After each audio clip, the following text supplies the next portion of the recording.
하나님께서 당신을 통해 하나님께서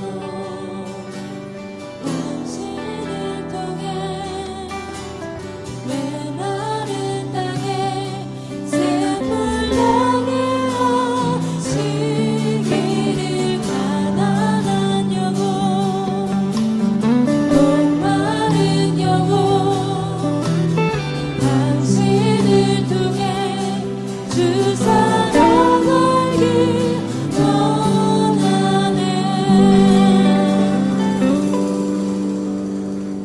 할렐루야.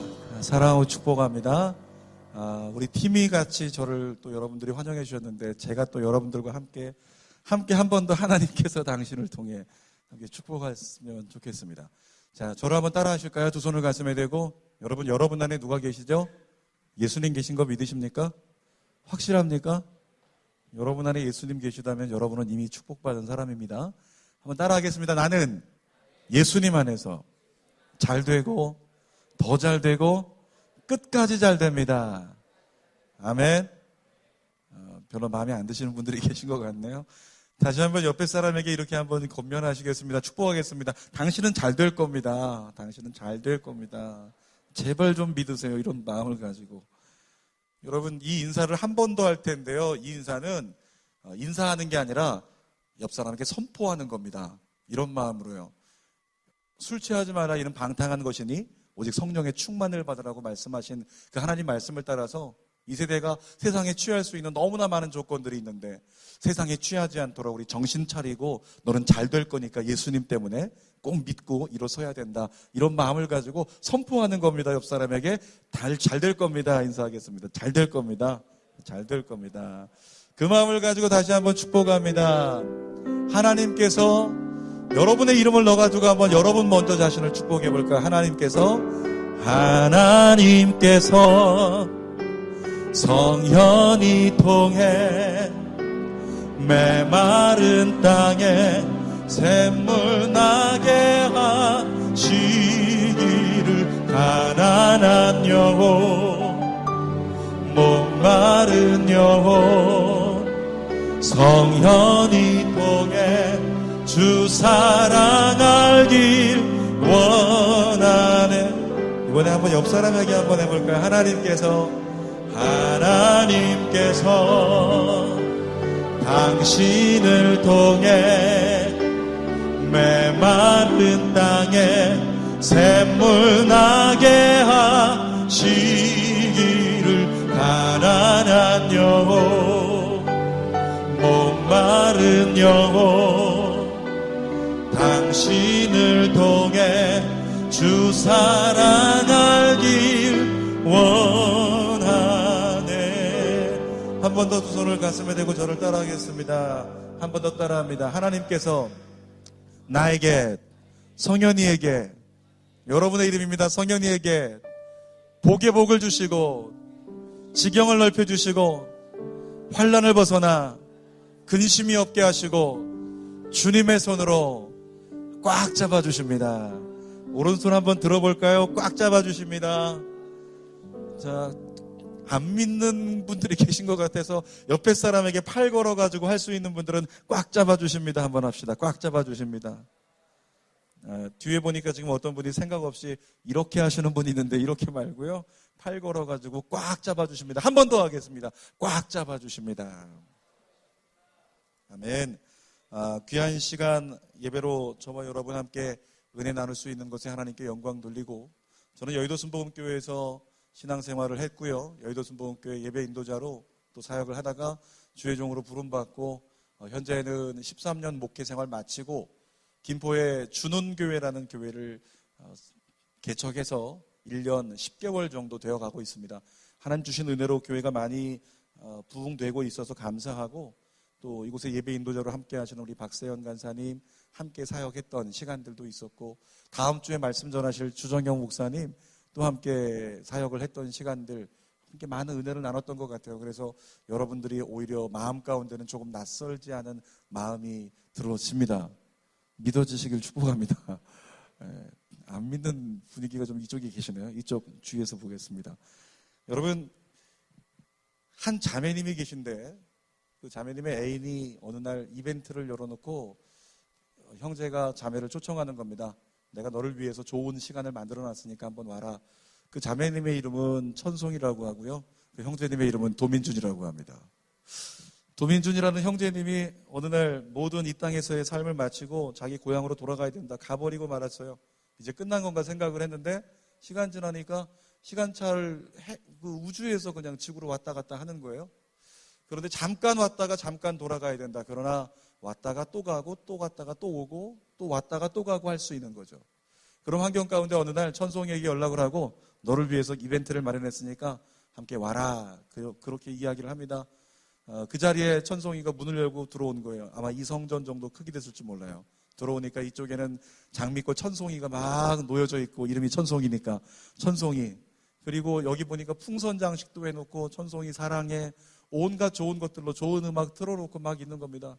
천송이가 여기를 막 둘러보다가 너무 좋으니까 어깨춤을 추면서 막 그 거울에 비친 자신의 모습을 보다가 막 노래도 부르는 거죠. 잘생겼다, 잘생겼다. 이러면서 막 노래를 불러요. 여러분, 그런데 점점 천송이의 표정이 안 좋아집니다. 왜냐하면 시간이 한참을 지났는데 누가 안 나타날까요? 도민준이 안 나타나는 거예요. 지금 도민준을 만나기 위해서 여기 온 건데 도민준은 이벤트를 만들어 놓고 천송이를 초대를 했는데 시간이 지나도 도민준이 오질 않습니다.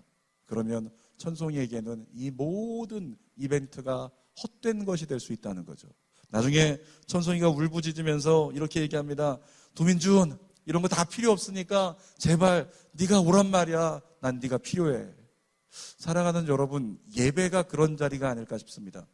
예배 가운데 어쩌면은 우리가 셀러브레이션하고 하나님을 찬양하고 또 하나님의 은혜 가운데 나아가고 있지만 정작 주인공 되신 하나님 예수님을 만나지 못한다면 그 예배는 우리에게 있어서 아무런 가치가 없을 거라는 생각을 합니다. 아무리 조명이 좋아도, 아무리 의자가 편해도, 아무리 많은 좋은 음악이 있고 좋은 것을 누린다 할지라도 주인공 되신 하나님 만나지 못하면 그 예배 가운데는 우리는 실망과 좌절과 절망이 남아버릴 것입니다. 오늘 이 자리에 오신 여러분들이 주님 만나게 되시기를 주님의 이름으로 축복합니다. 두 손을 가슴에 한번 얹어볼까요? 그리고 잠깐 눈을 한번 감아볼까요? 여러분, 이 성전에 들어오실 때 어떤 마음을 가지고 들어오셨습니까? 목요 모임이니까 그냥 내가 가야 되는 시간? 그런 시간을 가지고 나오신 분도 계실 줄 압니다. 그런데 우리 마음 가운데 주님이라고 하는 분, 예수님이라고 하는 분을 분명히 만나고자 하는 목표가 없다면 우리는 주님 앞에 가까이 나갈 이유가 없습니다. 그냥 뒤에 앉아서 그냥 내 시간 내가 보내고 돌아가면 그만인 거죠. 이 시간 이런 마음을 한번 가져봤으면 좋겠습니다. 하나님 기대합니다. 하나님 주님을 기대합니다. 하나님 주님을 기대합니다. 자, 이제 눈을 뜨겠습니다. 제가 한 가지 이야기를 나누고 말씀을 나누려고 하는데요. 전에 한번 기도 모임을 가져왔는데 30명 정도의 청년들이 모였습니다. 그 자리에서 한참을 기도하던 중에 제 마음 가운데 이런 소원을 주세요. 이 가운데 하나님 앞에 가까이 나아가지 못하는 그런 형제가, 그런 자매가 이곳에 있다. 이런 마음을 주신 적이 있어요. 그래서 그 마음을 가지고 기도를 멈추고 30여 명의 우리 성도들에게, 회중들에게 물어봤습니다. 혹시 이 자리에 하나님께 지금 내가 가까이 나아가지 못하는 이유가 있어서 하나님께 지금 가까이 가야 되는데 가지 못하는 사람이 있다면 그 사람 한번 손 들어보라고 조용히 눈을 감고 여러분 그랬더니 4사람이 손을 들더라고요. 4사람이 손을 든 가운데 그분들에게 위에서 기도해 준 다음에 다시 한번 물어봅니다. 여러분들 가운데 혹시 정말 오늘 하나님 만나기를 원하는, 오늘이 아니면 안 되겠는 사람이 있냐고. 그러니까 4사람 중에 한 사람이 손을 들었어요. 여러분, 그 사람에게 가까이 다가갔습니다. 그리고 마음의 소원을 따라서 그 자매에게 마이크를 건네주면서 하나님께 지금 하고 싶은 얘기가 있으면 기도 형식으로 한번 하나님께 해보라고. 여러분, 이 자매가 마이크를 들고 갑자기 울기 시작하더니 고백하는 고백이, 하나님, 저는 어떻게 해야 될지 모르겠습니다. 하나님, 저는 너무 하나님께 범죄한 게 많고 죄를 지은 게 많습니다. 그러면서도 저는 찬양팀이라고 그렇게 주일이 되면 가식적인 모습으로 하나님께 손을 들었습니다. 그런데 하나님, 제 마음에 기쁨이 없습니다. 제 마음에 위로가 없습니다. 평강이 없습니다. 하나님, 제가 어떻게 해야 될지 모르겠습니다. 하나님은 더 이상 저를 받아주시지 않을 것 같습니다. 저는 너무 더럽습니다. 여러분, 한 자매가 이제 20대 한 초반쯤 돼 보이는데 그런 고백을 할 때 마음이 되게 아팠어요. 그런데 그 자매님이 한참 고백을 하고 난 다음에 펑펑 울기 시작합니다. 그를 위해서 30명이 함께 기도해 줬어요. 그리고 나서 마음의 또 소원을 따라서 그 자매님에게 다시 마이크를 건네주고 자매님에게 하나님께서 뭐라고 말씀하실지, 내 안에 계신 하나님이 계시다면 그 하나님을 믿는 마음으로 한번 자매님을 향한 하나님의 대사를 한번 읽어보라고. 여러분, 그 자매가요, 마이크를 들고 어쩔 줄 몰라요. 어떻게 하나님의 음성을 들어본 적도 없는 사람이 어떻게 하나님의 대사를 말하겠습니까? 그래서 서두를 가르쳐 줬습니다. 하나님이 우리를 부르신다면 이렇게 부르실 겁니다. 사랑하는 성현아, 사랑하는 내 아들 성현아, 잠깐 내 말 좀 들어볼래? 하나님 이렇게 말씀하실 거예요. 여러분, 그 자매에게 사랑하는 미숙이면 미숙아, 사랑하는 미숙아 라고 3번씩 불러서 함께 가르쳐 주었습니다.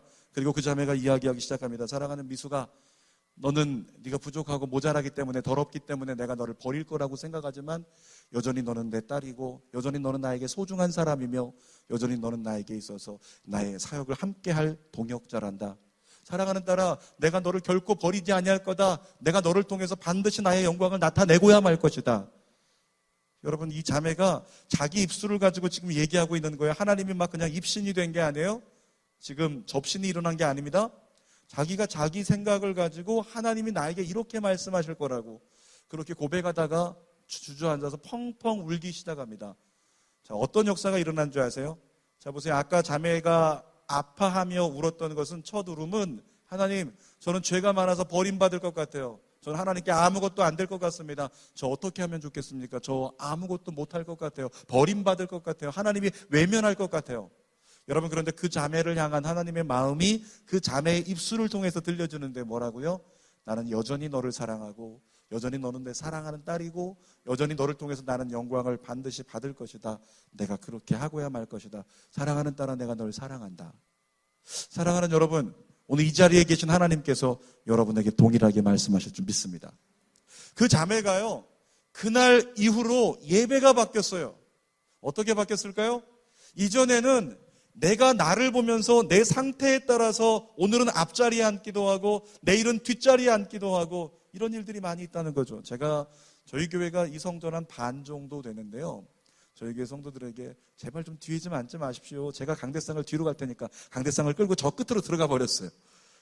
제가 뒤로 갈 테니까 여러분들 좀 앞으로 나오시라고. 그러나 대부분의 성도들이 뒤쪽으로 이렇게 앉기 시작한다는 거죠. 오늘 목요 모임에 오신 여러분들도 똑같이 앞자리에 계신 분들보다는 뒷자리에 이렇게 계신 분들이 더 많으세요. 가까이 막 다가가고 싶은 열정이 막 생깁니다. 여러분, 그런데 그 자매가요, 그 다음 주부터 예배가 바뀌기 시작하는데 하나님이 자기 자신을 향해서 내가 여전히 널 사랑해, 내가 너를 통해서 영광을 받을 거야, 이 한마디 들려주었던 것 때문에 지난주에는 저 끝에 앉아있던 자매가 그 다음 주부터는 제일 앞에 나와가지고 앞에서 예배 10분 전부터 하나님을 향해 손을 들고 자기만의 예배를 드리는데 얼굴이 마치 세술에 취한 초대교회 성도들처럼 빨갛게 달아오른 채로 예배 전부터 이미 그에게는 은혜의 문이 열렸고 하늘 문이 열렸고 성령의 충만한 기름 부으심이 임했다는 거죠. 무엇이 있기 때문에? 기대감이 있기 때문에. 사랑하는 여러분, 여러분 안에 주님께서 주시는 기대감이 넘치게 되시기를 주님의 이름으로 축복합니다. 기대감이 넘치는 사람에게 기대한 만큼 은혜를 하나님께서 반드시 부어주실 겁니다. 자, 우리 하나님 말씀 나누기 전에 잠깐 기도하겠습니다. 하나님, 오늘도 혹시라도 내 마음 가운데 기대함이 없이 습관으로 나는 스텝이니까, 나는 그렇게 이 자리에 있어야 하니까 라는 마음으로 나온 성도가 있다면, 그런 우리 귀한 영혼들이 있다면 하나님 그들에게도 동일하게 말씀하여 주옵소서. 주님께서 어떤 말씀하실지 말씀하여 주옵소서. 그리고 우리를 통해서 영광받기 원하시는 하나님의 뜻이 이 시간 드러나게 하여 주시옵소서. 부족한 종이 말씀을 나누려고 합니다. 오늘 말씀 중에 우리 성도들 중에 일어나야 될 사람이 일어나는 시간 되게 도와주시고, 오늘 위로가 필요한 자에게 위로가 있게 도와주시고, 오늘 하나님께 안겨야 될 사람이 안기는 밤이 되게 하여 주옵소서. 예수님의 이름으로 기도드립니다. 아멘. 자, 하나님 말씀 잠시 보겠습니다. 사무엘상 17장입니다. 가급적 성경을 좀 펼쳐주시길 바랍니다. 성경을 계속 짚어볼 테니까요. 사무엘상 17장 50절에서 58절 말씀입니다.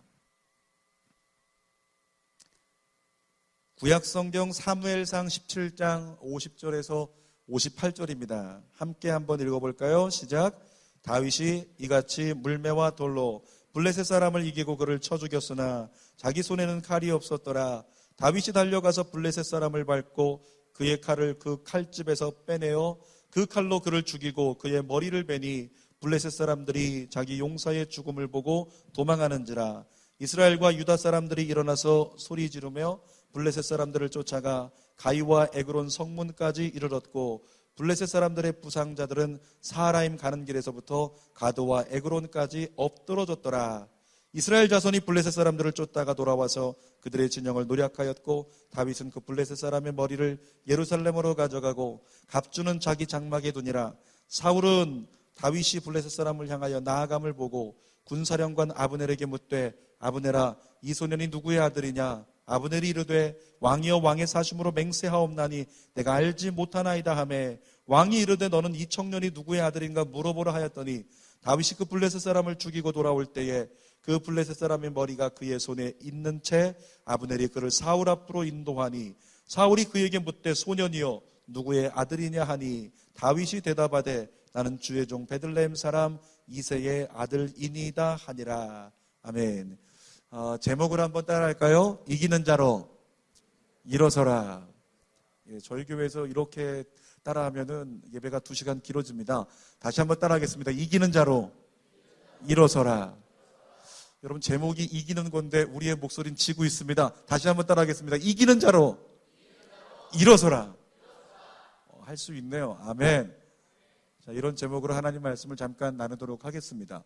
여러분 우리가 읽었던 본문은 간단히 말하면 이런 겁니다.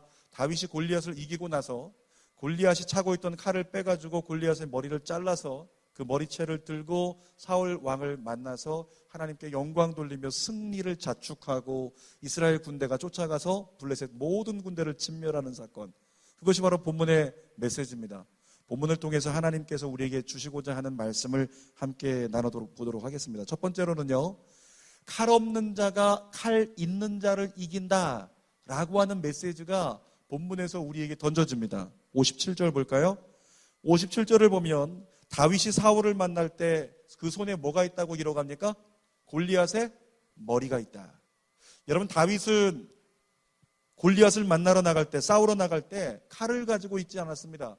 그런데 지금 57절에서 사울을 만나는 장면을 보니까 그의 손에는 골리앗의 머리가 있다. 잘려진 머리. 어쩌면은 그림을 그려본다면 한 손에는 뭐가 있을까요? 칼이 있었을 거예요. 칼을 들고 피가 흐르는 칼이 있고 한 손에는 머리채를 들고 이렇게 왕 앞에 서 있는 다윗의 모습을 우리가 한번 그려볼 수 있다는 거죠. 그런데 본문을 기록한 저자의 의도를 보면 다윗의 손에는 칼이 없었다는 것을 강조합니다. 자, 50절을 다시 한번 큰 목소리로 여러분들이 한번 읽어주시겠습니까? 시작.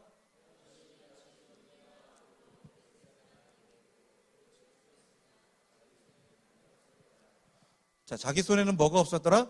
칼이 없었더라. 여러분에게 여쭤보겠습니다. 칼 없는 자가 칼 있는 자를 이기는 게 상식입니까? 비상식입니까? 비상식입니다. 보통 싸움 같으면 이렇게 전투하다가도 투사들이 칼을 놓쳐버리면 그 전투는 끝나버린 거예요. 그 대결은 끝난 거라는 거죠. 칼 있는 자가 칼 없는 자를 이기는 것이 상식인데 지금 본문의 말씀은 칼 없었던 다윗이 칼 있었던 골리앗을 이긴 겁니다. 다시 한번 또 물어보겠습니다. 여러분 힘 없는 자가 이길까요? 힘 있는 자가 이길까요? 힘 있는 자가 이깁니다. 물론 가정에서 자녀를 키우다 보면 다른 모습도 봅니다. 아이가 5살 때부터 박박 아빠에게 대들기 시작하면서 아빠 팔씨름 한번 해 붙잡고 하면 아빠가 마지못해서 한 번쯤 져줄 때 힘 있는 자지만 져줄 때가 있어요.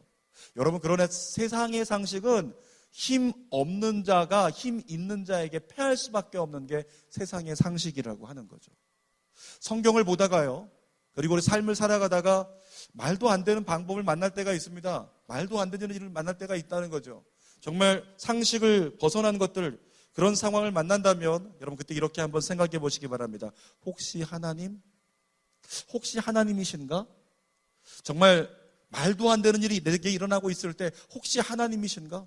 어떻게 우리 공동체에게 이런 일이 일어날 수 있는 거야? 혹시 하나님께서 개입하여 일하고 계신 건가? 아마 이 고백을 가장 많이 했던 사람이 모세 아니었을까 생각이 들어요. 바로에게 나갈 때 하나님께서 모세에게 야 모세, 바로가 말이야 강팍해가지고 너를 거절할 건데 10번 할 거다 이렇게 말씀하신 적이 없어요. 그런데 하나님 분명히 말씀하셨습니다. 바로가 강팍하여 그가 너의 이야기를 듣지 않을 거다. 몇 번이라고 말씀하지 않았습니다. 그런데 한 번, 두 번 반복될 때마다 모세는 생각합니다. 아, 하나님께서 바로가 강팍할 거라고 이미 말씀하셨어. 이거 하나님 뜻 안에 있는 거야. 여러분 그런데 생각해 보세요. 그것도 반복되면서 7번 이상 반복이 되기 시작하면 의심이 들어오기 시작합니다. 혹시 이거 내가 잘못 응답받은 거 아닌가? 이런 생각이 들 때가 있다는 거죠. 사랑하는 여러분, 이거 말도 안 된다. 이만큼 되면 분명히 바로 왕이 굴복해야 되는데 말도 안 되게 끝까지 버티고 있는 거예요. 이때 누구를 생각하자? 혹시 하나님이, 사랑하는 여러분, 힘없는 자가, 칼 없는 자가, 칼 있는 자, 힘 있는 자를 이기게 되는 이런 사건들, 비상식의 사건들 우리의 삶 가운데 많이 일어납니다. 하나님으로 말미암아 여러분에게 그 일이 일어나기를 축복합니다. 자, 마태복음 19장 30절에 보면 이런 말씀이 있어요. 먼저 된 자로 나중되고 나중된 자로 먼저 될 자가 많으니라. 여러분 이 말씀 안 좋아하시는 분들이 계십니다. 위에 계신 분들 중에 계실 것 같은데 권사님들 이 말씀 안 좋아하십니다. 장로님들 이 말씀 안 좋아하십니다. 내가 교회 와서 오래됐는데 먼저 믿었는데 나중된 자, 지금 새신자 되고 지금 이제 갓 예수 그리스도를 알게 된 사람이 먼저 될 수 있다. 그런데 하나님 안에서 그 일이 가능하다라고 이야기해주고 있는 거죠.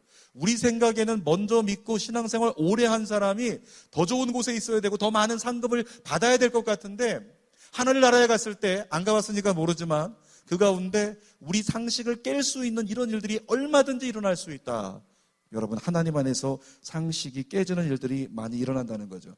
자, 고린도전서 1장 27절에 이런 말씀이 있습니다. 여러분 기억하시죠? 세상에 미련한 것들을 택하사 지혜 있는 자들을 부끄럽게 하려 하시고 세상에 약한 것들을 택하사 강한 것들을 부끄럽게 하시고 세상에 천한 것들을 멸시받는 것들 없는 것을 택하사 있는 것들을 폐하려 하신다.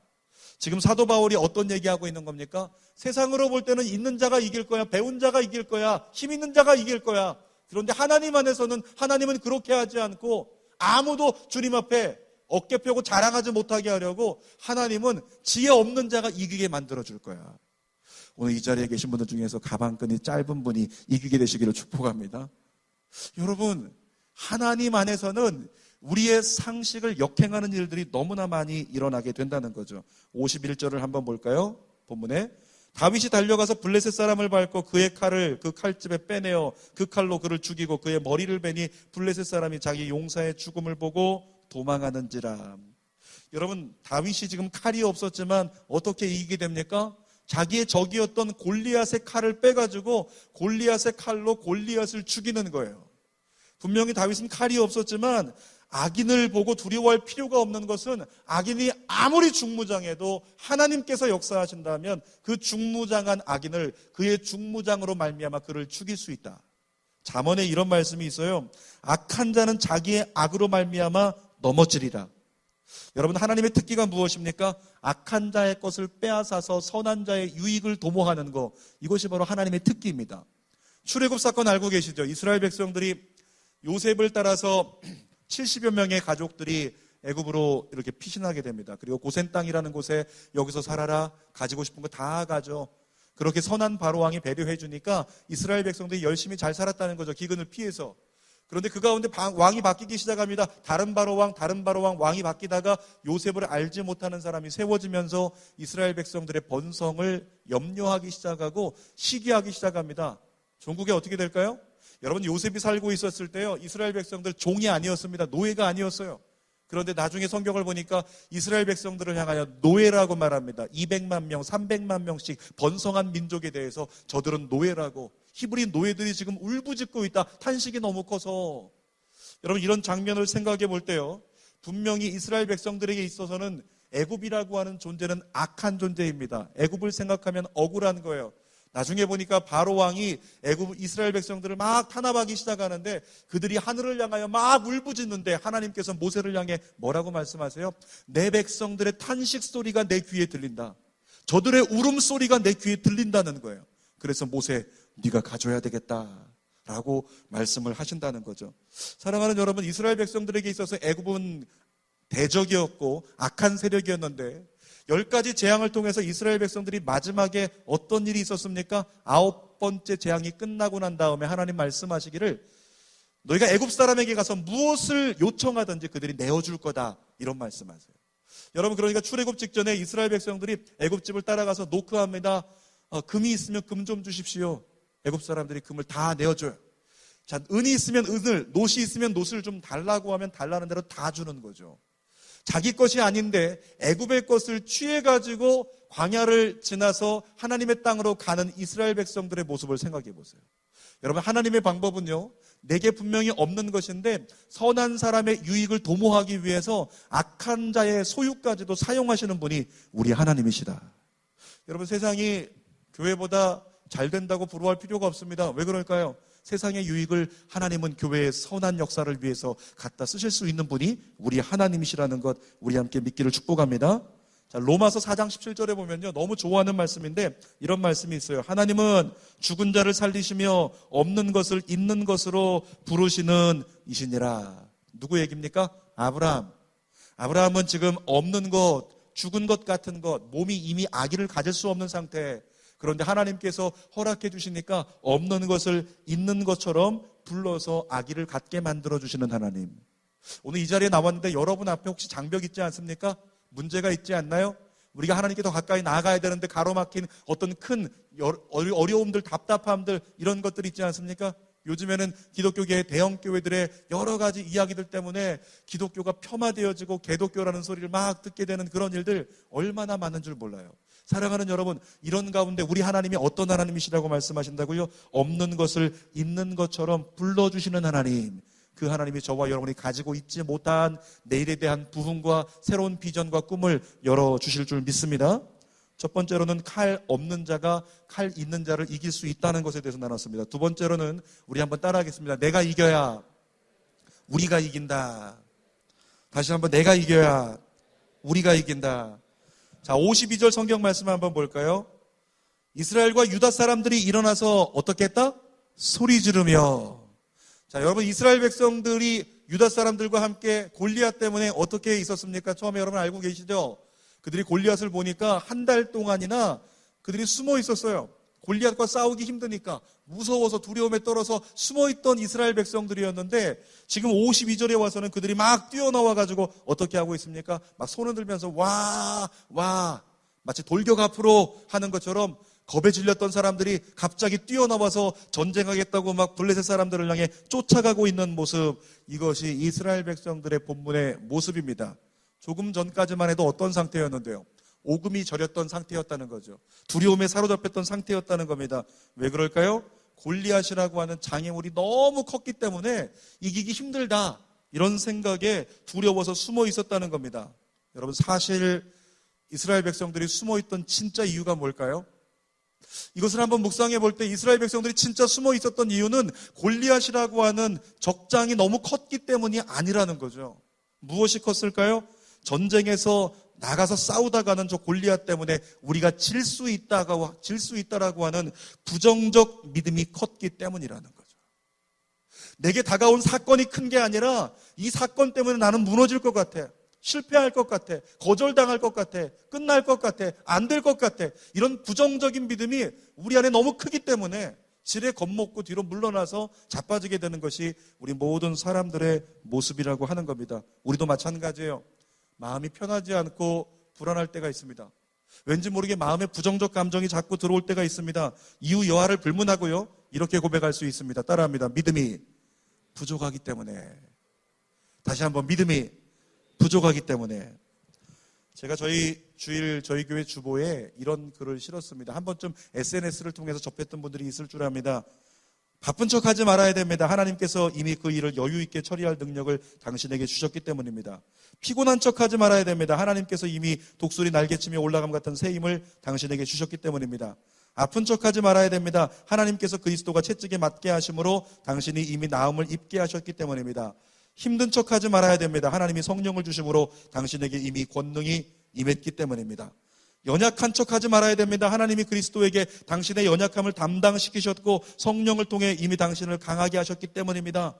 두려운 척하지 말아야 됩니다. 하나님이 이미 성령을 통해 당신 마음속에 세상 어디에서도 얻을 수 없는 넘치는 평강을 주셨기 때문입니다. 사랑하는 여러분, 이 이야기를 들으면 힘이 나십니까? 힘이 나시는 분들 뇌구조를 한번 뜯어봐야 돼요. 생각을 해봐야 됩니다. 자, 아픈 척하면 안 됩니다. 두려운 척하면 안 됩니다. 연약한 척하면 안 됩니다. 피곤한 척하면 안 됩니다. 이게 계신 분들 중에서 보니까 직장에서 생활하시느라 지금 한 3분의 1이 피곤한 듯 개슴츠레한 눈을 뜨고 계세요. 그런데 뭐라고요? 피곤한 척하지 말라. 저 피곤하지 않아요. 눈 크게 뜨는 거죠. 저 아프지 않습니다. 괜찮습니다. 지금 얼굴이 빨개가지고 식은땀이 막 흐르고 있는데 저 괜찮아요. 저 아프지 않습니다. 찬양하다 픽 쓰러져 버리고, 여러 사람들은 막 은혜를 받는 거죠. 입신한 줄 알고 아파서 쓰러졌는데. 사랑하는 여러분, 이런 얘기 들을 때 그거 맞는 거 아는데, 그런데 우리 마음 가운데 불편함이 있다는 거죠. 무엇일까요? 제가 그 글을 읽는데요, 주보에 게재하면서 성도들의 반응을 보려고 했는데 저희 성도들의 반응도 그거 보면서 괜히 찔리는 거예요. 아픈 척 안 할게요. 힘든 척 안 할게요. 저 두려운 척 안 할게요. 바쁜 척 안 할게요. 이렇게 반응하더란 말이죠. 그래서 제가 의도했던 것은 뭐냐면 이런 거예요. 나 힘든 게 아니라, 힘든 척 하는 게 아니라 나 진짜 힘든 건데, 나 두려운 척 하는 게 아니라 나 진짜 두려운 건데, 나 외로운 척 하는 게 아니라 나 진짜 외로운 건데, 나 답답한 척 하는 게 아니라 나 진짜 지금 답답한 건데. 혹시 여러분들 중에 그런 분들 계시지 않습니까? 여러분, 힘든 척 하는 게 아니라 나 지금 진짜 힘들어요. 답답한 척 하는 게 아니라 나 지금 진짜 답답합니다. 자, 그런 분 살짝, 저만 볼 수 있게 살짝 한번 손 한번 솔직히 들어보시기 바랍니다. 솔직히 한번 손 들어보세요. 주님의 음성 들은 지가 너무 오래됐습니다. 솔직히 한번 손 들어보세요. 여러분, 성도들 가운데 또 이 자리 가운데도 그런 분들이 굉장히 많이 있다는 거죠. 우리는 힘든 척하는 게 아니라 진짜 힘든 거예요. 두려운 척하는 게 아니라 진짜 두려운 거라고요. 그런데 제가 나눴던 그 말씀의 의미는 쇼하라는 게 아니죠. 성령 충만한 척하라는 게 아니에요. 그냥 안 아픈 척 그렇게 하라는 게 아니라, 두렵지 않을 수 있는 존재가 바로 너라는 사실을 인지하라는 거죠. 힘들지 않을 수 있는 존재가 바로 너라고 하는 사실을 인지하라고 하는 겁니다. 무엇일까요? 믿음에다 대하고 촉구하고 있는 거예요. 너의 믿음이 세워져야 된다. 너는 사실은 힘들지 말아야 되는 존재야. 너는 두려워하지 말아야 되는 존재야. 너는 피곤을 이길 수 있는 존재야. 그것을 믿을 수 있기를 바란다. 믿음에 호소하고 있는 겁니다. 자, 본문에서요, 이스라엘 백성들이 갑자기 유다 사람들과 함께 소리를 지르면서 와 달려나간 이유가 무엇입니까? 누가 쓰러졌기 때문에? 골리앗이 쓰러졌기 때문에. 여러분, 장애물이 무너졌기 때문입니다. 우리가 살아가는 데 있어서도 우리의 삶 가운데 영적인 골리앗이 얼마나 많습니까? 요즘에 조금 전에 나눴던 것처럼 그렇게 교회들의 흉흉한 소식들, 안타까운 매스컴에 들리는 소문들, 그리고 일어나는 사건들, 이런 거 볼 때 굉장히 우리 마음 가운데 힘든 시간을 보내게 되잖아요. 최근에 저희 교회 남자 성도들하고 셀 모임을 하면서 대화를 하는데, 그 대화의 주제가 이것이었습니다. 목회자가 공금을 횡령할 때 어떻게 할 것인가. 여러분, 제가 여의도 순복음교회 출신이기 때문에 그런 매스컴에 대한 이야기에 대해서 저희 성도들이 굉장히 때로는 궁금해합니다. 아닌 척하면서. 그래서 제가 공개적으로 얘기를 나눠요. 그때 우리 성도들이 반응하는데 보니까 저는 이렇게 하겠습니다. 저는 이렇게 하겠습니다. 라고 하는 이야기를 하게 되더라는 거죠. 사랑하는 여러분, 이 사회를 보니까 영적 골리앗과 같은 그런 존재들이 자꾸만 우리 앞을 가로막고 있는 것을 보게 됩니다. 그런데 영적 골리앗을 향하여 에베소서에서는 뭐라고 말씀하고 있는지 한번 들어보시기 바랍니다. 에베소서 6장 12절에 우리의 씨름은 혈과 육을 상대하는 것이 아니요 통치자들과 권세자들과 이 어둠 세상 주관자들과 하늘에 있는 악의 영들을 상대함이라. 사랑하는 여러분, 아까 골리앗을 이스라엘 백성들이 이기지 못하고 숨었던 이유가 뭐라고요? 이기지 못하기 때문이 아니라 이기지 못할 것 같다는 두려움 때문에. 여러분의 마음 가운데 상처 있는 사람이 있습니다. 사람 때문에 상처 입는 사람이 있습니다. 정말 사람 때문입니까? 우리가 영을 돌아본다면 아닙니다. 악한 권세가 영적 전쟁하여 우리 마음을 빼앗고 있기 때문입니다. 아멘입니까? 여러분, 우리 마음이 우울감에 사로잡히는 사람이 있습니다. 날씨 때문입니까? 날씨는 좋은데 같이 어디 벚꽃 구경할 사람 없고 사진 찍을 사람 없어서 셀카로 혼자 찍어야 되는 뭐 이런 상황? 여러분, 그런 우울감이 있습니까? 그것 때문입니까? 아닙니다. 우울감에 이기지 못하는 것, 악한 권세가 우리를 우울감에 사로잡고 있기 때문이라는 거죠. 여러분, 우리 마음이 답답하고 무너질 때가 있습니다. 누구 때문입니까? 무엇 때문입니까? 아닙니다. 악한 권세가 우리의 마음을 답답하게 사로잡고 있기 때문이라는 거죠.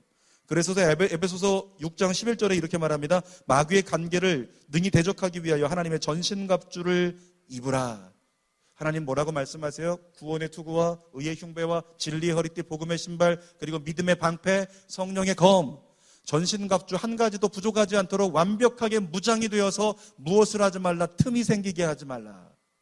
에베소서 4장 27절에 보니까 마귀로 틈을 타지 못하게 하라. 이렇게 말씀하고 있어요. 사랑하는 여러분, 우리에게는요, 이미 다윗과 똑같은 이긴 자로서의 은혜가 주어져 있는 것 믿으시기를 축복합니다. 오늘 제목이 뭐였죠? 이긴 자로 일어서라. 여러분, 이스라엘 백성들은 두려워서 숨어야 되는 존재가 아니라 그들은 이미 이긴 자였습니다. 왜? 하나님이 그들과 함께 계셨기 때문에. 그런데 그 이긴 자 되신 하나님을 보지 못하고 그렇게 서 있는 장애물만 너무 큰 것으로 바라보고 거기에다 이유를 두니까 그 순간에 그 장애물 때문에 뒤로 물러나고 숨을 수밖에 없는 존재가 되었다는 거죠. 무엇이 크게 보이면 다윗처럼 하나님이 크게 보이기 시작하면 우리는 이긴 자로 넉넉히 설 수 있을 줄 믿습니다. 여러분, 우리 마음이 어디로 기울었는가에 따라 이긴 자가 될 수도 있고 지는 자가 될 수도 있다는 겁니다. 여러분에게 축복합니다. 지는 자가 되지 말고 이기는 자가 되기를 축복합니다. 그러기 위해서 우리가 해결해야 될 것이 무엇일까요? 마귀는 날마다 공격해 올 것입니다. 골리앗이 공격했던 것처럼 말로써 상황과 조건과 환경을 통해서 날마다 공격할 거예요. 그때 우리가 들어야 되는 방패 뭐라고요? 믿음의 방패. 오늘 이스라엘 백성들의 문제는 믿음의 문제였다라고 했어요. 하나님을 믿지 못하니까 골리앗이 너무 커버려서 질 것 같다는 부정적 믿음이 나로 말미암아 숨고 뒤로 물러나게 만들었다. 여러분, 그런데 하나님의 전신갑주 가운데 믿음의 방패를 들라고 말씀합니다. 최근 극장에 개봉한 영화 중에서 캡틴 아메리카라는 영화가 있죠. 거기 보니까 별표 그려져 있는 방패 하나 들고 모든 걸 다 막아내요. 그런 거 하나 교회 갖다 놓으면 좋을 것 같습니다. 보니까 총 쏴도 총알도 막아내요. 나중에 보니까 포탄을 던져도 포탄도 막아내고 칼도 막아내고, 어떤 사람이 어깨에다 바주포카인가요? 그 미사일을 쐈는데 그것조차도 막아내고 밀려나기는 했지만 살아남는다는 거죠. 뭐 이런 영화가 다 있어요. 여러분, 그런데 성경이 얘기합니다. 믿음의 방패는 바로 그런 거라고. 어떤 것에도 믿음의 방패를 네가 들 수 있다면 너는 이겨낼 수 있을 거야 라고 성경이 우리에게 말씀하고 있다는 겁니다. 사랑하는 여러분, 성경에 말합니다. 믿음은 들음에서 난다. 그래서 오늘은 이 밤에 우리 주님 앞에 나와 있는 것입니다. 하나님을 예배하고 하나님으로부터 주님 주시는 말씀을 듣기 위해서. 그리고 믿음이라는 것은 언제 세워집니까? 베드로가 선포했습니다. 길을 가다가 안진뱅이 만나고 금과 은은 내게 없지만 예수 이름으로 명한다. 일어나 걸어라. 선포해버리니까 거짓말 같은 일이 일어납니다. 진짜 그 안진뱅이가 일어나서 벌떡벌떡 뛰면서 주님을 찬송했다. 여러분, 그 선포로 말미암아 안진뱅이가 일어나는 체험을 겪은 바로 베드로가 그때부터 자신 있게 용기 있게 병자를 만나면, 귀신 들린 사람을 만나면 예수와 똑같이 믿음으로 선포하며 그 자리에 기적이 다 일어났다는 거죠. 믿음은 선포를 통해서 확인된다는 것, 오늘 밤에 경험할 수 있게 되기를 축복합니다. 제가 예전에요 5일 금식을 한 적이 있었는데 4일째 되던 날 너무 많이 힘들었습니다. 지쳐가지고 이제 뭐 기도도 안 나오고 책상에 엎드려가지고 막 쓰러져 있는 거예요. 그런데 그 순간에 잠시 후에 내가 금식을 한다고 하지만 이렇게 쓰러져서 별 볼 일 없는 모습으로 있는 거 참 불쌍해 보이고 참 부끄럽다라는 생각이 들었어요. 그래서 안 되겠어서 정신을 차리자 고개를 흔들면서 벽으로 갔습니다. 벽을 붙잡고 기도합니다. 하나님, 제게 새 힘을 주옵소서. 제가 기도할 힘이 없습니다. 새 힘을 주옵소서. 한참을 기도하던 중에 마음의 소원 가운데 이런 음성이 들리는 거죠. 사랑하는 성현아, 선포해라. 너에게 있는 예수 이름을 가지고 선포해라. 명령해라. 내가 너에게 새 힘을 주기로 준비했으니까 명령해라. 사랑하는 여러분, 우리는 명령할 수 있는 왕 같은 제사장인 걸 믿으시기 축복합니다. 그 순간부터요, 한 손은 위에다가 얹고, 그리고 저 자신을 향해 선포합니다. 가슴에 손을 치면서 예수 이름으로 명한다. 새 힘이 말지어다. 새 힘이 말지어다. 새 힘이 말지어다. 5분쯤 됐나요? 거짓말 같은 일이 일어납니다. 제 속에서 알지 못하는 무언가 다른 힘이 막 일어나기 시작해요. 마인드 컨트롤 됐는지도 모르겠습니다. 그런데 손의 속에서 힘이 막 일어나면서 무언가 새 힘이 돋더니 금식하는 걸 잊어버리게 하고 믿음으로 큰 소리로 고백하기 시작하게 되더라고요. 다시 자리로 돌아와서 앉았습니다. 앉아가지고 또 선포합니다. 예수 이름으로 우리의 기도가 능력 있을지어다, 응답받을지어다. 온갖 믿음의 선포를 그때부터 구하는 기도를 선포의 기도로 바꾸어 하나님께 드리기 시작해요. 예배가 조금 있다 끝나가는데 보니까 앞뒤에 있던 분들이 점점 기도가 막 커지는 거예요. 예배가 끝나고 앞뒤에 있던 분들이 이야기하시기를, 아까 전도사님 기도하실 때 막 선포 기도해 주니까 내가 주저앉아 있다가 나 금식하다가 오늘 포기할까 했는데 새 힘을 얻었다고 같이 열심히 기도하자고. 사랑하는 여러분, 제가 무엇을 말씀드리려고 하는 거냐면, 본문에서 다윗이라고 하는 한 사람이 너는 칼과 창으로 내게 달려오지만 나에겐 다른 힘이 있다. 믿음의 방패 딱 든 거예요. 나는 이긴 자다. 하나님 때문에 이긴 자라는 방패를 들고 어떤 조소를 날려와도 이렇게 막아버리고 그 다음에 하나님의 이름을 가지고 나는 만군의 여호와의 이름으로 너에게 간다. 너는 내 밥이 될 거다. 뛰어나가서 믿음의 선포하고 달려나갔더니 다윗을 통해 골리앗이 쓰러져 버렸다. 다윗이 이겼는데 이스라엘 백성들이 그 순간에 어떻게 됐다고요? 다 뛰어나오는 거예요. 다윗을 쫓아 다 뛰어나오더니 와 소리를 지르면서 블레셋 군대를 다 무찔러 버리고 말았다는 겁니다. 설교의 결론입니다. 사랑하는 여러분, 하나님은요 우리 모두에게 이미 이긴 자로서의 권세와 능력을 주신 것 믿으시기 축복합니다. 그런데 교회는 보니까 유기체가 되어서 옆에 있는 사람과 내가 함께 기도할 때에 옆에 있는 사람을 위해서 내가 믿음으로 선포하면 내게 힘이 없는 자도 새로운 힘이 내게 생기는 것을 경험하게 된다는 거죠. 내가 이기면 우리가 이긴다라고 하는 논리가 교회 안에 적용되는 것을 많이 경험을 하게 되었습니다. 여러분 옆에 앉아있는 지금 함께 오신 분이 힘이 있으십니까? 힘이 있어 보이십니까? 오늘 여러분 기도할 때 여러분 자신을 위해서 기도하기보다 옆 사람을 위해서 한번 선포해 보세요. 하나님, 우리 옆에 있는 형제에게 새 힘을 주옵소서. 새 힘이 임할지어다. 새 힘이 임할지어다. 새 은혜가 임할지어다. 여러분 예배팀이 있습니까? 찬양팀이 있습니까? 공동체가 있습니까? 여러분들의 리더를 향해 한번 선포해 보세요. 제가 과거에 한번 설교하러 올라가는데 너무 힘이 없습니다. 그런데 뒤에서 누군가 뛰어와가지고 제 엉덩이를 딱 때리는 거죠. 그러면서 믿음의 선포를 하는 겁니다. 목사님 화이팅! 세상에 뭐 이런 성도가 다 있어요. 목사의 엉덩이를 때리고 뛰어가는 거예요. 여러분, 그런데 그 성도는 6살이었어요. 6살짜리 아이가 막 뛰어오다 말고 지금 목사는 지금 마음이 안 잡혀가지고 두려움에 막 사로잡혀 있는데 뛰어오다가 엉덩이 딱 때리면서 목사님 화이팅!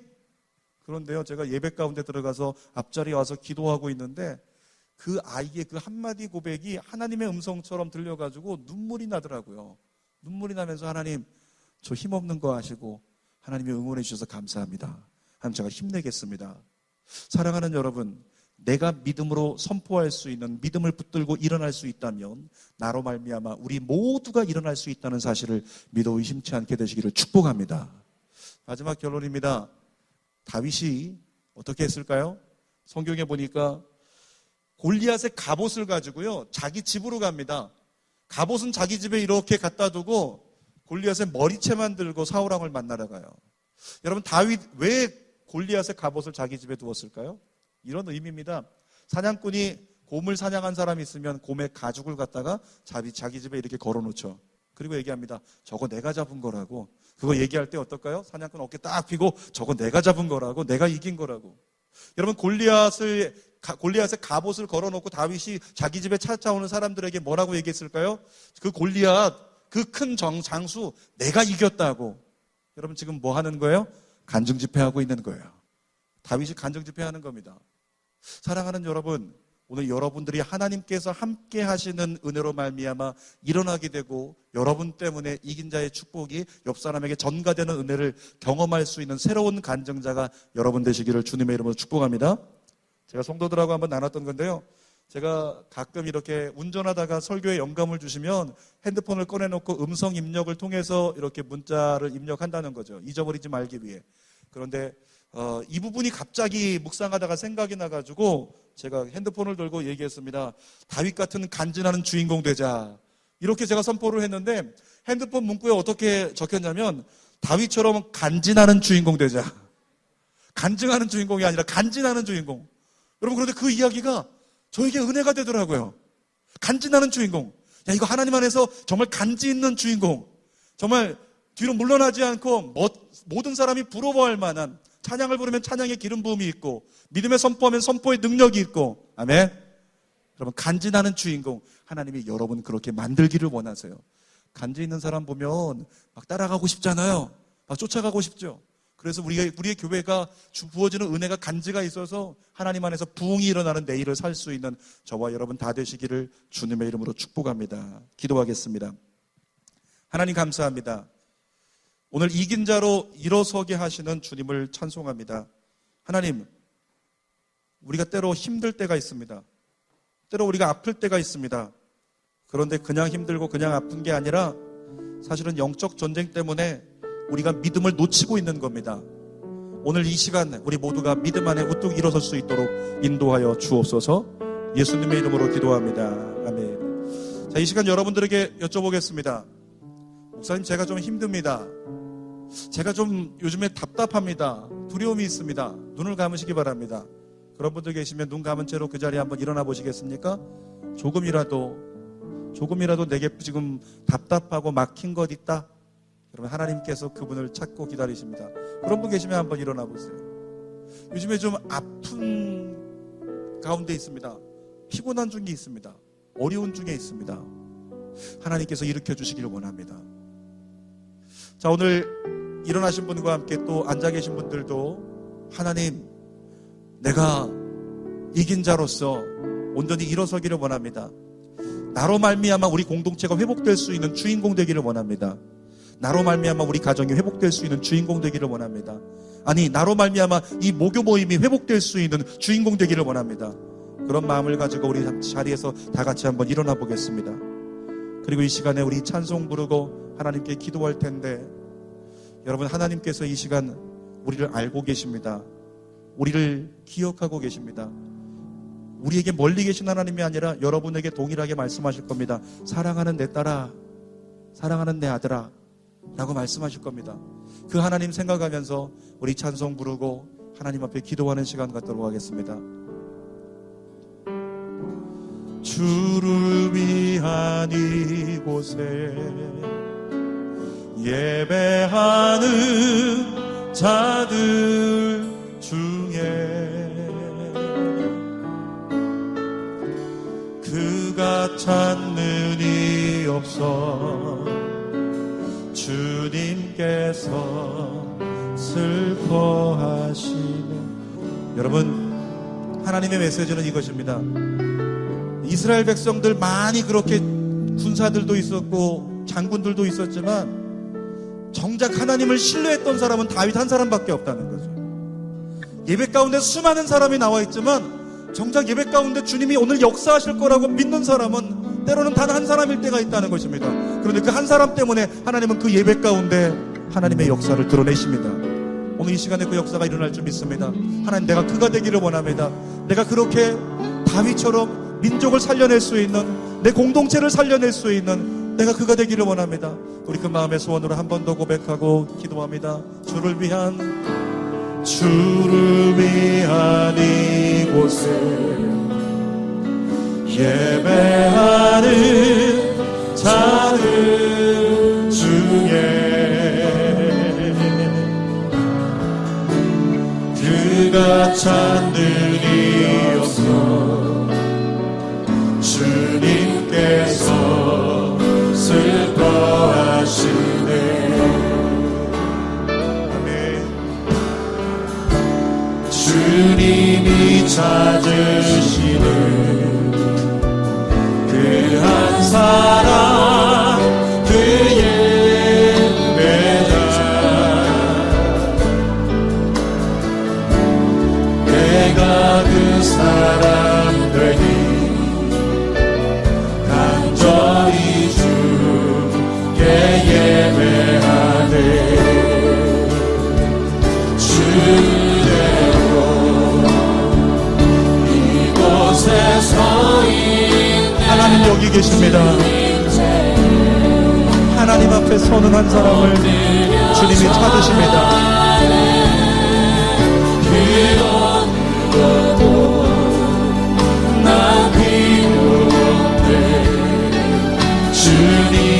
칼이 필요한 게 아닙니다.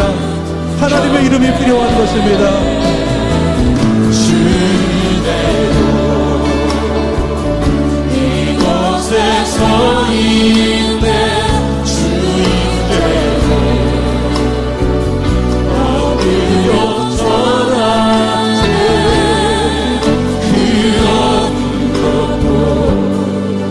난 필요 없네 주님만 경배해. 여러분 눈을 감고 이 시간 기도하기를 원하는데 악한 권세인 골리앗은 자기 힘과 좋은 무기로 이길 수 있는 게 아닙니다. 하나님을 신뢰하고 의지하는 만큼 이겨내는 것입니다. 우리에게 다가온 위기가 있다면 그것은 세상의 방법으로 이겨내는 것이 아닙니다. 하나님을 끝까지 신뢰하고 의지하는 사람, 그 사람 때문에 그 가운데 이김을 허락해 주시는 것입니다. 오늘 우리에게 하나님 새 힘과 은혜를 공급하여 주옵소서. 새 믿음을 주옵소서. 내게 새 믿음이 임할지어다. 여러분 먼저 믿음으로 선포하여 여러분 자신을 향해 기도하십시오. 그리고 선포하여 기도하는 가운데 여러분에게 새 힘이 임하는 것을 믿음으로 꿈꾸십시오. 바라보십시오. 그리고 여러분이 믿음의 방패를 들고 다윗과 같이 달려나가는 선봉장으로 주님께 쓰임받는 내일을 바라보고 꿈꾸면서 우리 통성으로 하나님 앞에 합심하여 기도하겠습니다. 거룩한 아버지 하나님, 예수 그리스도의 이름으로 이 시간 명령하여 선포할 때 우리 가운데 새 일을 행하여 주옵소서. 우리 가운데 새 일을 행하여 주옵소서. 예수 이름으로 명한다. 우리 안에 새 힘이 임할지어다. 우리 안에 새 믿음이 임할지어다. 우리 안에 새로운 하나님의 은혜가 임할지어다. 우리 안에 새로운 하나님의 평강이 임할지어다. 칼 없는 자가 칼 있는 자를 이깁니다. 하반간 힘 없는 자가 힘 있는 자를 이깁니다. 무너진 자가 다시 한번 일어나 하나님의 나라를 이루어냅니다. 나를 말미암아 무너졌던 민족이 일어나게 됩니다. 하나님 나를 통하여 우리 모임을 새롭게 하시고 우리 공동체를 새롭게 하시고 주님의 뜻이 온전히 일어나게 하여 주시옵소서. 하나님의 영광으로 함께하여 주옵소서. 하나님의 뜻으로 함께하여 주옵소서. 하나님의 사랑으로 함께하여 주옵소서. 하나님의 권능으로 함께하여 주옵소서. 할렐루야라고 감기였소서. 하나님의 영광이 우리에게 임하여 주옵소서. 예수 이름으로 명하다 새 힘이 임할지어다. 새로운 기도의 영이 임할지어다. 새로운 예배의 영이 임할지어다. 새로운 평강이 임할지어다. 새로운 말씀이 임할지어다. 새로운 은혜가 임할지어다. 새로운 능력이 임할지어다. 하나님의 나라가 저들에게 임할지어다. 살아계신 아버지 하나님 역사하여 주옵소서. 오 주님, 오 주님 역사하여 주옵소서. 할렐루야 라바, 할렐루야 라바. 오 주님 역사하여 주옵소서. 그어두고 난 필요 없네 주님만 경배해 주대로 이곳에 서 있네 주인대로 엎드려 절하세 그어두고 아멘 난 필요 없네 주님만 경배해. 여러분 한 가지 더 나누고 기도하겠습니다. 이 가운데 혹시 찬양팀으로 헌신하시는 분들, 예배팀으로 헌신하는 분들이 계십니까? 여러분 이 한 가지를 함께 꼭 기억했으면 좋겠습니다. 제가 여의도 순복음교회에서 찬양을 인도하는 때였는데 뒤에는 여의도 순복음교회 담임 목사님이 계셨고 수많은 성도들이 이렇게 예배를 드리고 있는 가운데 제가 찬양을 하고 있을 때였습니다. 찬양 인도자가 찬양 인도하다가 저도 모르게 깜빡 졸아버렸어요. 여러분 인도자가 졸아버리니까 찬양팀이 중단됐습니다. 악기가 중단됩니다. 회중들이 수근거리기 시작합니다. 그런데 뒤에 있던 목사님께서 앞으로 성큼성큼 걸어 나오십니다. 그분이 저를 치시고 보낼 줄 알았는데 제 어깨를 만지시면서 이렇게 말씀하십니다. 형제 다시 한번 해보자. 다시 한번 해보자 라고 말씀하십니다. 그분은 하나님이셨습니다. 꿈이었는데 꿈속에 사람의 실수를 용납하지 않으시는 분이어야 되는데 사람의 실수를 용납하시면서 다시 해보자, 내가 도와줄게. 여러분 그 순간에 눈을 떴는데요, 제가 눈을 떠서 여의도 순복음교회 대성전 2층 발코니를 바라보는데, 여러분 잠깐 눈을 한번 떠볼까요? 2층 발코니에 벽일 줄 모릅니다. 마치 영화에서 보았음직한 그 천사들, 남자 천사들의 모습이 이렇게 보입니다. 그런데 그들이 하나같이 다 각 각종 나팔을 다 들고 있는 거예요. 제가 어쩔 줄 몰라서 숨죽여 있다가 나는 끝난 것 같아. 더 이상 안 될 것 같아. 그런데 내려오신 분이 다시 한번 해보자라고 말씀하시면서 자, 화이팅 외칠 때 고개를 드니까 천사들이 공중에 나팔을 들고 발코니에 다 서서 있는 거예요. 그리고 그들의 눈빛이 이렇게 말하고 있습니다. 우리 준비됐으니까 시작하자. 여러분, 그 순간에 찬양을 다시 시작하는데 이전에 보지 못했던 광경을 보게 됩니다. 나팔 소리가 울리는데 그 나팔 속에서 마치 말라기에서 나오는 치료하는 광선 같은 그런 빔들이 막 나오기 시작하는 거예요.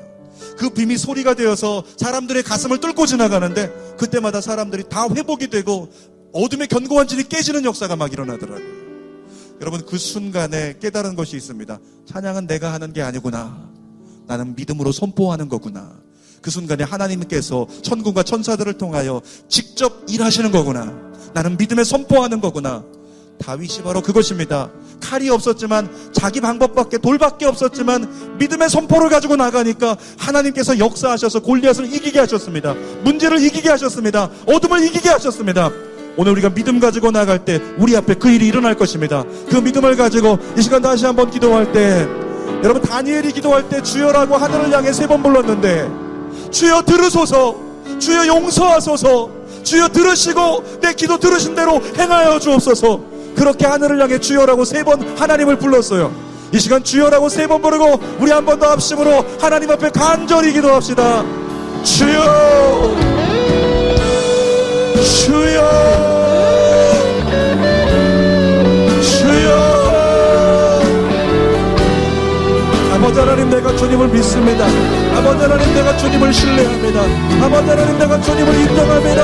아버지 하나님, 내가 주님을 온전히 신뢰합니다. 세상 그 누구보다 바꿀 수 없는 영광으로 함께 하시는 주님, 내가 주님을 신뢰합니다. 내가 믿음으로 나아갑니다. 내가 믿음으로 선포합니다. 나사렛 예수 이름으로 명한다. 우리 교회에, 우리 공동체 안에 모든 어둠이 떠나갈지어다. 예수 이름으로 명한다. 새로운 믿음의 나이를 세우게 될지어다. 새로운 믿음으로 내가 서게 될지어다. 새로운 평안으로 내가 서게 될지어다. 새로운 하나님의 능력으로 내가 서게 될지어다.